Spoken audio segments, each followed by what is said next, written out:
Welcome to Global World Watch. Please subscribe and press the bell icon for more updates.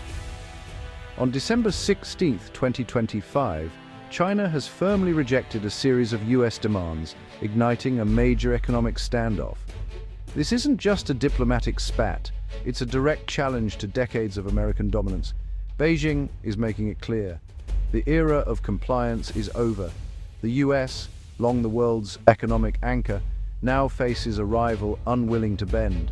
Under President Xi, China sees US demands as attempts to contain its rise and cripple its tech ambitions. This standoff is the result of years of growing tension. Trade, technology, and ideology all colliding. China is absorbing economic pain, betting that resistance is less costly than submission. The effects are global. Supply chains are disrupted, businesses face uncertainty, and nations are being forced to pick sides. This is more than a trade dispute. It's the start of a strategic decoupling between the world's two largest economies. The consequences of this moment will shape the international order for decades. At the heart of the conflict, technology, trade, and a collapse of trust. The US demands China end state subsidies, protect American intellectual property, and open its markets. Washington sees these as essential to protect its tech edge and economic security. Beijing views them as attacks on its sovereignty and development model. For China, technological independence is non-negotiable, a matter of national security. The trade relationship, once a pillar of cooperation, is now a battleground of tariffs and accusations. The US wants China to liberalize its currency and financial markets. China fears instability and loss of control. Both sides see the other as a threat to their way of life. Every move is met with suspicion, every proposal with skepticism. With trust shattered, compromise is nearly impossible. The result, a cycle of escalation with no easy off-ramp. China's refusal has triggered a $100 billion financial shock for the US. The biggest blow, Beijing halting its purchases of US Treasury bonds, once a key source of American financing. This forces the US to offer higher interest rates, raising costs for government, businesses, and families. Higher borrowing costs mean less money for public services and more expensive loans for everyone. Export-driven industries, agriculture, aerospace, tech are hit hard as Chinese demand evaporates. Farmers and manufacturers face falling prices and lost jobs. The shock exposes America's vulnerability dependence on a rival for economic stability.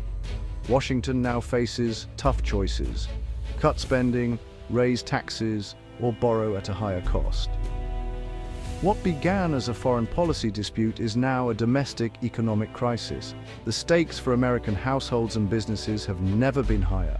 Washington scrambles to respond, seeking new alliances and alternative markets. The US urges Europe and Asia to form a united front against China's economic tactics, but many allies are deeply tied to China and reluctant to risk their own economies. This weakens the coalition, giving Beijing room to maneuver. At home, the US invests billions in domestic industries, semiconductors, green tech, to reduce reliance on China. But rebuilding supply chains takes time and doesn't solve immediate pain. Political divisions complicate strategy. Some want confrontation, others seek cooperation on issues like climate change. The lack of consensus makes a clear path forward elusive. As pressure mounts, America faces hard questions about the cost of global leadership. The search for solutions is urgent, but the answers remain uncertain. The US-China standoff is reshaping the global economy, dividing the world into rival blocs. The US and its allies push for secure, value-based supply chains. China builds its own sphere with partners like Russia. Countries are pressured to pick sides, risking economic or security fallout. Allies struggle to balance trade with China and loyalty to Washington. China accelerates self-reliance, boosting domestic demand, investing in tech, and building alternative financial systems. The yuan's internationalization and new payment networks challenge the dollar's dominance. The era of hyper-globalization is ending, replaced by costlier, more resilient supply chains. Geopolitical friction and slower growth are the new normal. Will this division harden into a new Cold War?